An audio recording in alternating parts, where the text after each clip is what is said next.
Hello, welcome to the Squarebase Show with your hosts, Rob and Val.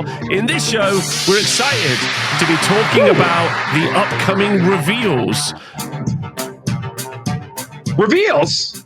Yes, I'm going to be revealing myself. Well, no, Games Workshop are revealing themselves to the community. I think that's the right way to describe it. They've revealed themselves long ago. There are not many mysteries left. Oh no. A semi-open book, those guys. So if you're wondering what we're talking about, this upcoming Saturday, we have a preview for Warhammer the Old World, and we're going to get into it a little bit. But I thought at this point, because this is something that does happen as editions start to grow and people start to move on, I thought we could kind of quickly recapture kind of exactly where we're up to, and also then we'll talk about what reveals we expect to see and also what we expect to see in the future, and also our kind of timeline. So quickly what's happened, quickly what we might see, and then, or not, it doesn't have to be quickly, but there we go. So we are... It's a toy 10. It's a toy 10. So let's just quickly remind ourselves, edition launched in January of this year. So we are now... Perfect time for a launch. Perfect. Perfect. We're 10 months in. And then of the books, there was a total of 10 books that were potentially going to be coming through. Nine. Thank you. 9 books that were going to be coming. We had the launch with all of the rules. Several of the books were put into what we call legends. So they are like considered to be legendary things. Yeah, they're renegades. And then we've been, so they are, and those renegades are, Val, off the top of your head on the dome. Ooh, off the ogres, demons, vampire counts, Skaven, lizard men, dark elves, demons, chaos dwarfs. There it is. So those are in Legends, but they do have rules still to be playable. Games Workshop at their official events have been like, these are not playable, but the world over, we have played them, which has been fun. Indeed. And then the official books got released. And then during the launch, we also got the first 2 arcane journals, which is Tomb Kangs, and also Bretonia, La Breton. Les Bretoniens. La Breton. And then we had launched, since then, we have had the Dwarven Arcane Journal, which is like, and do you want to tell people quickly what Arcane Journals are versus like the core rules that were released? Yeah, Arcane Journals add usually a little bit of epicas, a little spice to what is found in Ravening Hordes and Forces of Fantasy, the 2 sort of source books for all the what they call grand armies of the core armies. So if you're an official core army, you then later get a arcane journal. These are not like the army books of old or codexes or battle tomes. The arcane journals are more like supplements to the codex that's found in the source book. So they usually add 2 so far. Anyway, they've added 2 new army lists, and those have generally just been addition by subtraction. So usually they constrain what choices you can take to add a thematic element to your army. And then you also usually get a couple extra rules, and they've all been pretty damn fantastic, I must say. They've added different modes of play so that those, if in some horrible future we only had the 9 core armies, you actually now have, 27 variations of those core armies, which is kind of cool. I think that's one of the coolest parts, especially when potentially, like, which we're going to talk about in a minute, there's even scope to expand beyond those 3 iterations per one of the armies. It's and they've been actually executed, I would say, quite well. One thing that you always run into, usually, with the way that Games Workshop releases in other games, like in 40K, at least, one thing you often run into is the concept of codex creep. And so as your book is updated, you might have a big shift in the meta or the relative balance of factions, the internal balance of a faction. Whereas these arcane journals, I think, because they start from a constrained place, i.e., they remove unit choices to theme the army. None of them so far have come out really tilting the scales in one way or the other. Even the most powerful faction, Tomb Kings, we've seen in SBOT 2, currently raging, that all 3 of the Tomb King flavors are represented. There's not one best of the best of the best that has been identified just yet, which is pretty cool. I think that's actually a big kudos in game design that they managed to pull off that trick. Yeah, I agree with you 100%. I think it's super interesting. And we've had dwarfs, we've had warriors of chaos, we've had Bretonia, we've had Tomb Kings, and then we've had orcs and goblins. So 5 in the first year is pretty prodigious because basically, we're talking all of the armies, the core rules, and then 9 effectively expansion books. Sorry, 5 expansion books. But we haven't got all of the expansion books, which does lead us to the reveals. This upcoming Saturday, we have got some Warhammer The Old World reveals, as well as some other game systems. Who cares? Rob, hold on a second here. Do we need to check our roadmap? Dear God, no. If we're going into the future, we should check the map. I don't want to check the map. I don't want to check the map. But with 5 books released, this does mean that we've only got 4 left to be released, right? We got 4 to go. 4 to go. So, Warhammer The Old World, what do we think? What do you think off the top of your dome? I mean, I think you and me are actually very aware of what we think it's going to be, like pretty hard and true. But what do we think it's going to be? It's going to be a collector limited edition mug. I've been waiting for that because when are they bringing out the map that's a blanket again? Because as an owner of the map, that map blanket was a thing that I didn't know that people wanted or needed. It's in my house, hanging up on the wall. Oh, it's on the wall. Very nice. It's an emergency blanket for when, from when they finally say Chaos Dwarfs are never in the game forever. I just. It's not a tapestry. No, it's just there to dab out my tears. I'm like, well, shut. Finally.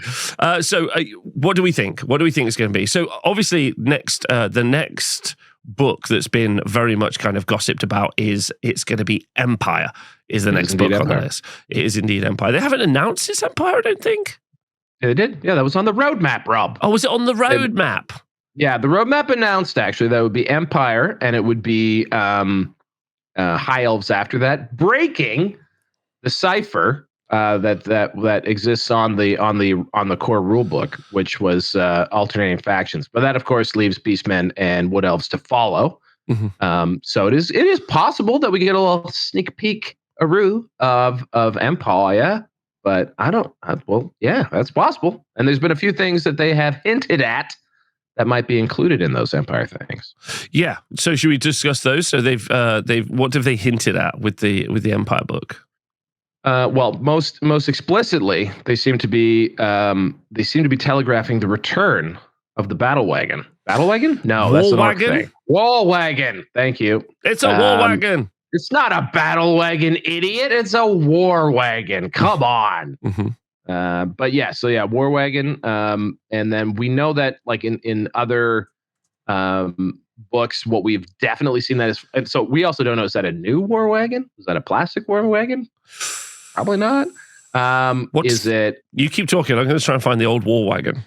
The old war wagon is actually an adorable little thing that I'm sure Rob will be quite upset by. But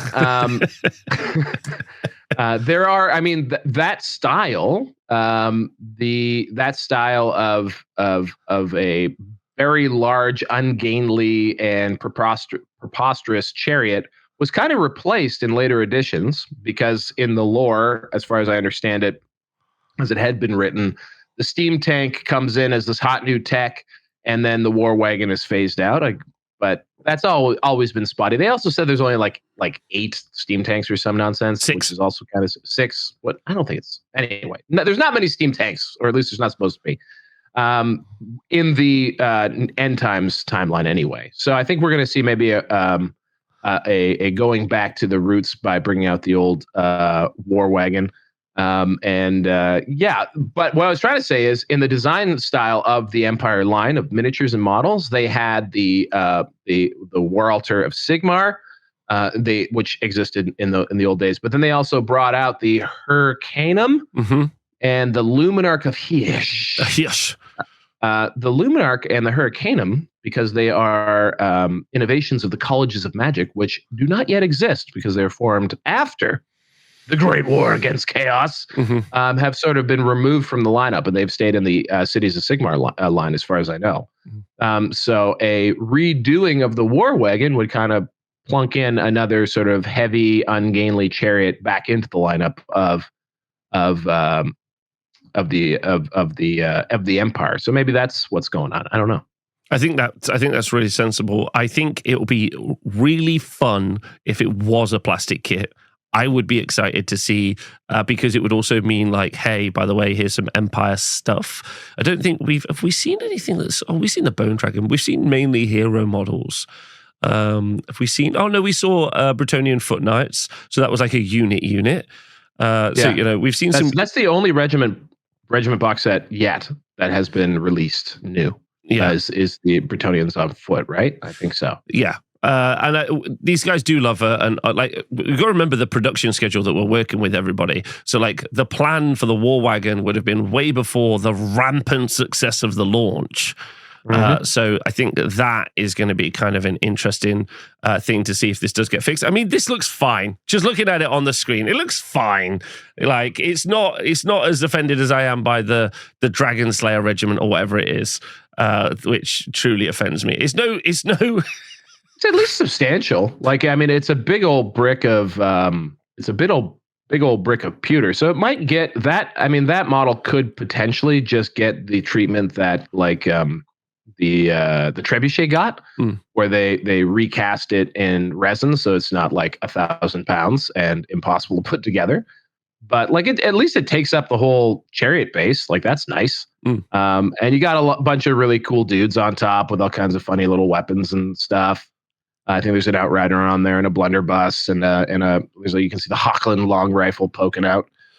So it is cool. It did make a return to the video game world anyway. I think that it came as a DLC maybe. So it does exist in other facets, and it's sort of definitely a fans. This would be a big time fan service item for sure.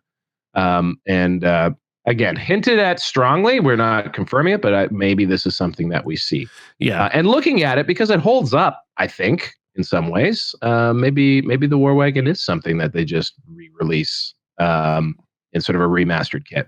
Yeah, I think it's big enough. I think it's good enough that they could see it released, especially after some of the other releases we've seen. Yeah, there's that, and then obviously we wouldn't know what the other half of that Empire book would look like. But some announcement of Empire, I'll be really excited about that, especially to kind of like start to really see the Empire. I assume we're going to see a couple of special characters as well. From that timeline, a bit like we got with the Chainmaker for Chaos, which is some like freedom. Yeah, so we got that, and then there is also the much rumored GHB slash. So if you don't know what that means, like yes. Before we segue, there's actually something I want to call out, which is something we learned, and anyone who watched the lore show that we did on the Warriors of Chaos that featured 0 Warriors of Chaos. Is that the Manann's blades feature very heavily. We might see a return of the Manann's blades. Oh my god, yeah. So the Manann's blades, I'm just throwing out there as a dark horse mercenary option. Maybe a Dogs of War, because it's the other thing in the Arcane Journals that has been happening is I think all of them have had a mercenary unit in them. We've seen the Bone Grinder, the Ogres, some other stuff, I'm sure. So maybe not quite everyone, but yes, I think we may see Manann's blades available as something anyway in this book, because they are featured and murdered mercilessly in the Arcane Journal. They absolutely are. In fact, actually, I've skipped over something for Empire. What do you think the chances are? If you are watching this video, leave it in the comments below. Chances are 100% definitely, 0% no. What do we think about the return of everyone's favorite boat ship, the Marienburg land ship? I mean, this would be a hot property, I think. I think people would be excited about this. Currently going for €3,000 on eBay. That's a nicely painted one. That's an OOP Pro Paint, Rob. You're not just getting that for free, okay? Oh yeah, I apologize. OOP Pro Painted. The land ship, unfortunately, And I mean, there's no reason why they can't rejig this, but canonically does not exist, not even close. It is a really great little bit of lore where Marienburg, the city state, is like got to get some of them steam tanks, and so they place an order with their weapons dealers over in Nuln, but they don't know how to make a steam tank anymore. So they can only make a really big engine, and so they have to literally put it in a like a ship of the line, and that's where the land ship comes from. So I have no idea if maybe they do that, but holy hell, would that sell like crazy? This is maybe one of my favorite models. Period.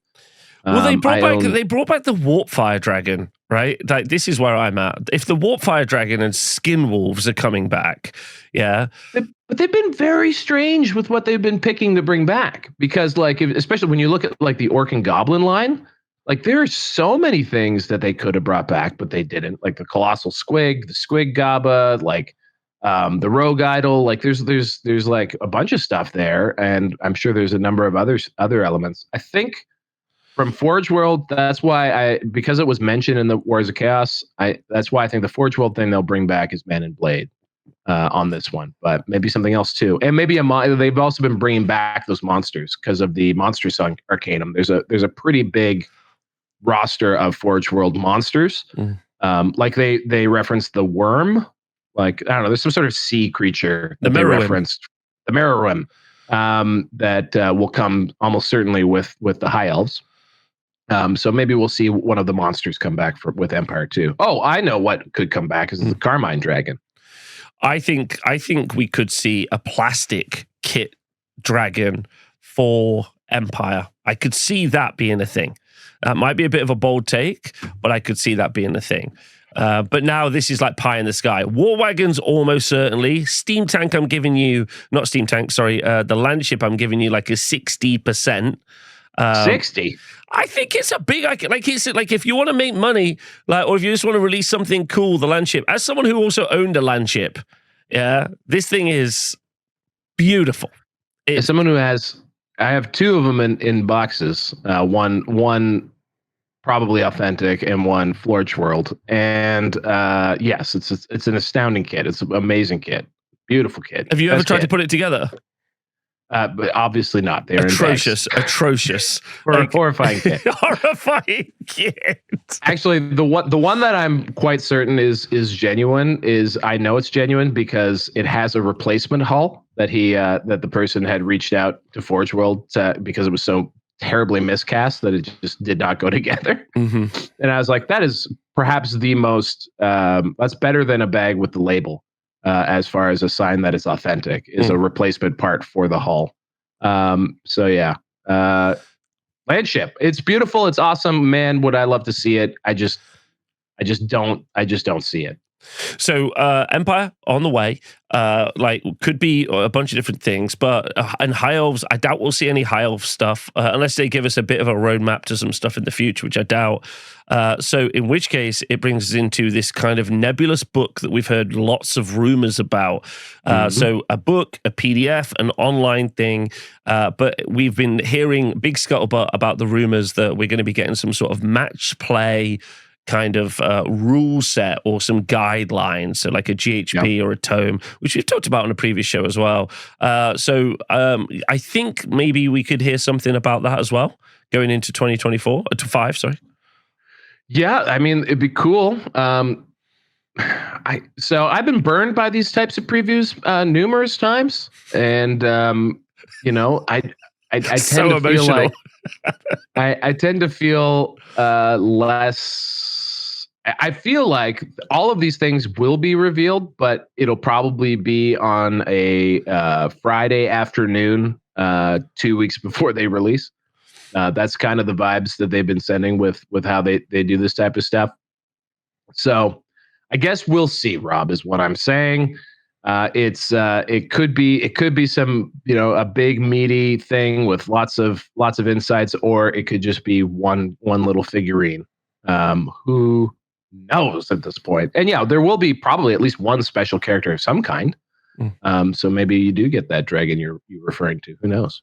Yeah. So, and again, for people who are like, what the hell are you guys talking about? There's rumors of some sort of book or release that will be encompassing match play rules. It's about as much as we know so far, but probably codifying some of the stuff they've done in the past. I don't imagine it's going along with something like a balance update, but they're looking, go on. Oh, sorry. What I would say too, and I doubt this will be covered here, or maybe they'll give some insight to it, but like they did say that they would on a regular basis, which I think they suggested was every year, they would look at a balance update. So if they are bringing in some sort of new army construction rules or comp, I'm hopeful that goes hand in hand with a first pass at maybe tweaking the Grand Army limitations, maybe tweaking some points, things like that. The big question is this going to be a PDF, or is this going to be a book or a source book that people that are expected to go buy so that they can turn it into a PDF for everyone else? I don't know. We're going to see. I know SDS in the past has. Are you talking about the balance book, or are you talking about the book with the match play rules? All of the above, actually. Oh.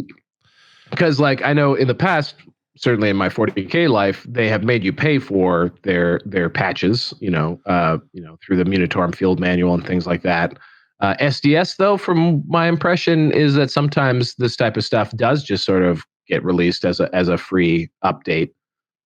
So we'll see. I am curious to see how they handle it. So I think one of the things that would be, and again, a rumor, but one of the things that could be interesting when they release the match play rules, whatever those would look like, is they could ensconce them in. They've done a really good job so far of just being Chaos is, but you've kind of pointed it out. They've done the Chaos. They're like, here's two different ways to play Chaos. And you're like, great. Or they did Orcs and Goblins. When did they do the Ogres? The Mercenary Ogres? Was it Orcs and Goblins? That's Orcs and Goblins, yeah. Yeah. So when they did Orcs and Goblins, they're like Mercenary Ogres. You're like, I wasn't expecting that. That's a subsidiary. This is very SDS. This is the same studio who did when they do Heresy, they're like, right, this book is about Mechanicum. Also, by the way, here's something else for another army. You're like, what? Yeah.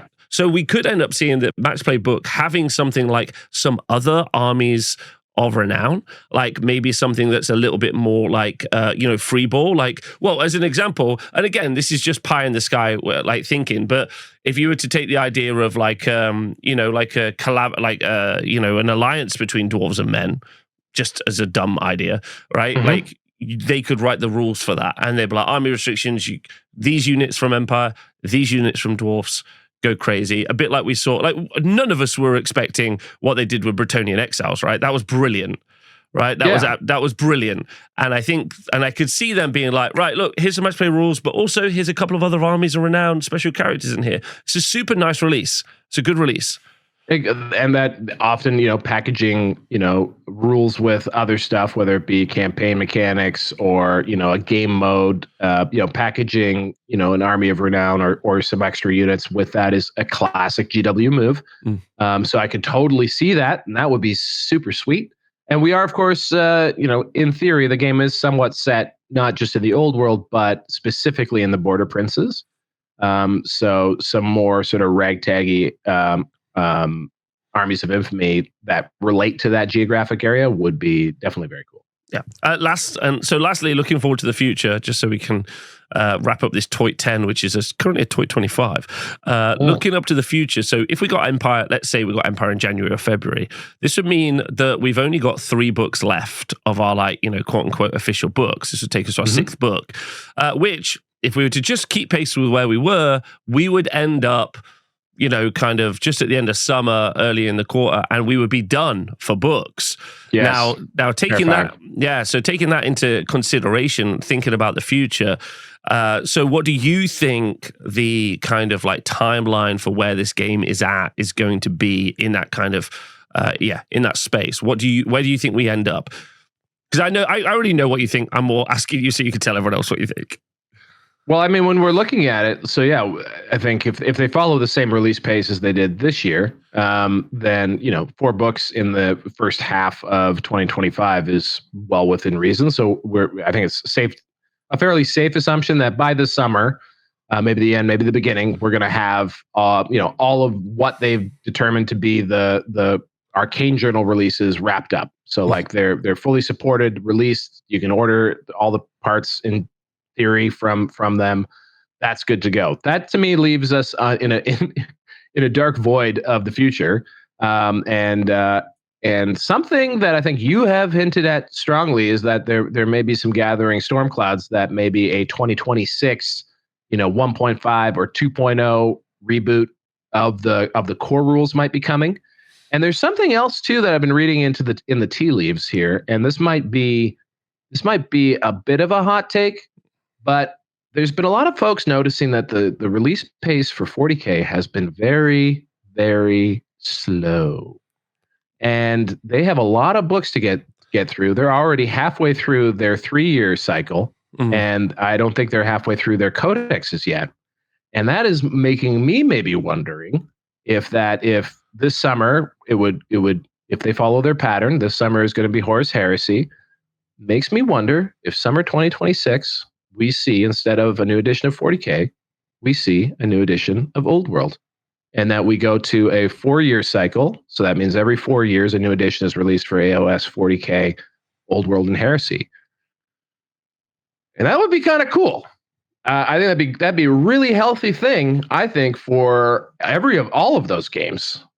Because like the relentlessness of especially the rules turnover when they do the full reboots of all the books and all that kind of stuff, is a bit numbing for some people. And I, for one, would love to see a 4-year cycle instead of a 3-year cycle.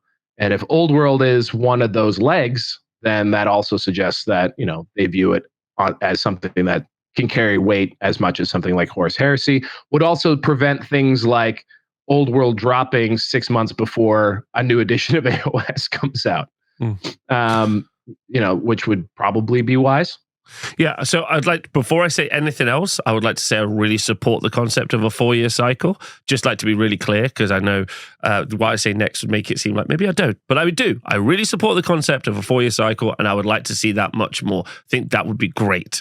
As long as that 4-year cycle was still 4 years of good, fresh content that people are enjoying and are excited about, that would be good. As long as it's still like chock-a-block of cool stuff that I can like. That my criticisms of some of the stuff that's come out recently for AOS is that it's felt very, very contentless. And as a fan, I want content. That's what I want, and I'm sure you people out there, when me and Val had a tough quarter, you were like, there's not enough content. And as you've seen from the 6 videos in the past week, we're back. Okay.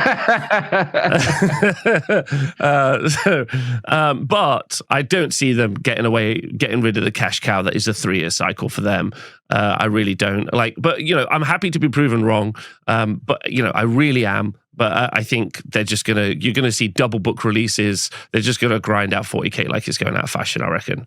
So, I mean, just as a devil's advocate here, because quite frankly, there hasn't been a customer friendly strategy that they haven't balked at. But I think it's not crazy, because one thing that they did highlight in their annual report this year was just that.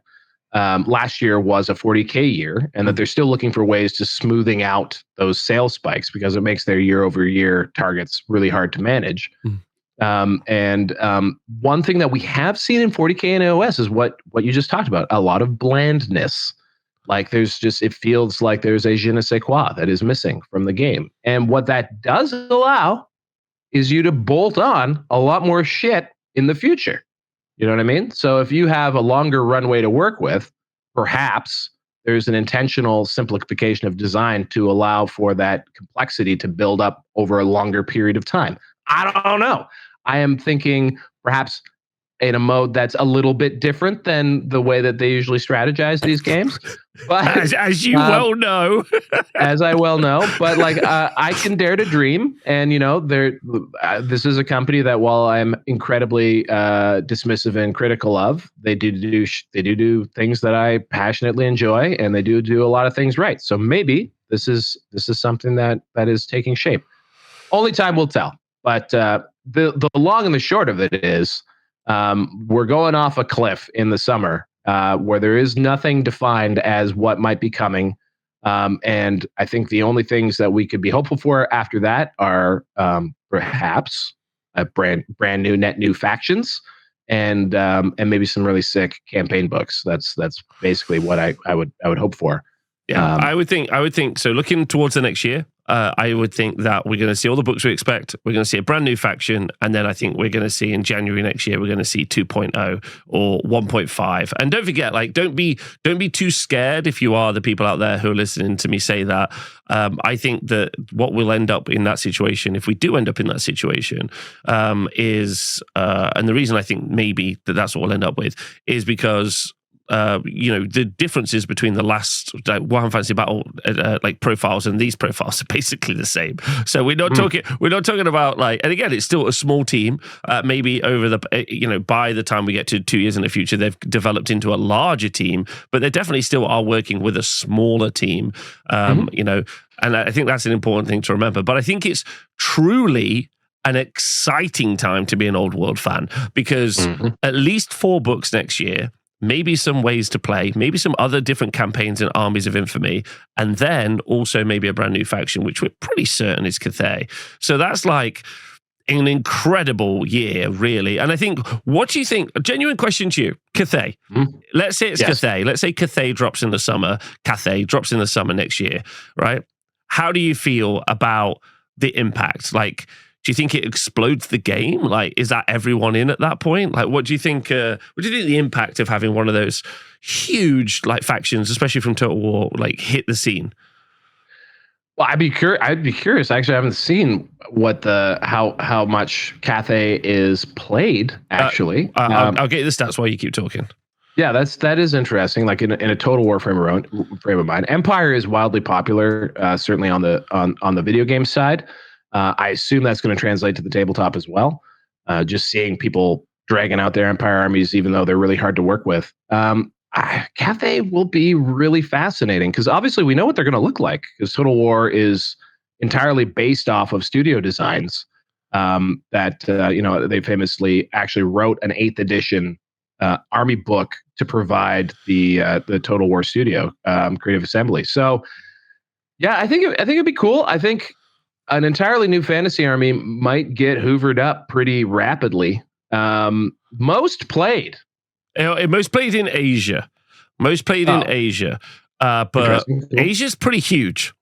Apparently, there's a lot of people who live in Asia. And there's one company that we know that is obsessed with becoming big in Japan. It's and China. It's Games Workshop. Yeah. That's right.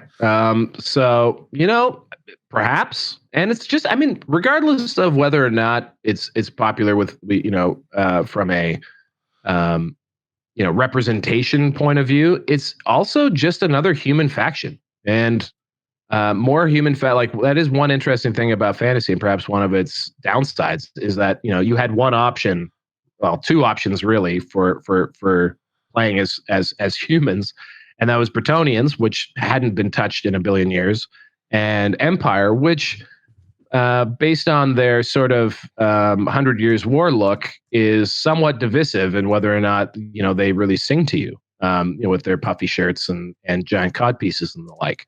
So something like Cathay could just be, in general, like a really cool human faction to latch onto with neat versions of. And again, that element of Warhammer fantasy that I love is the mixing of the fantasy world plus the mythology of a given culture.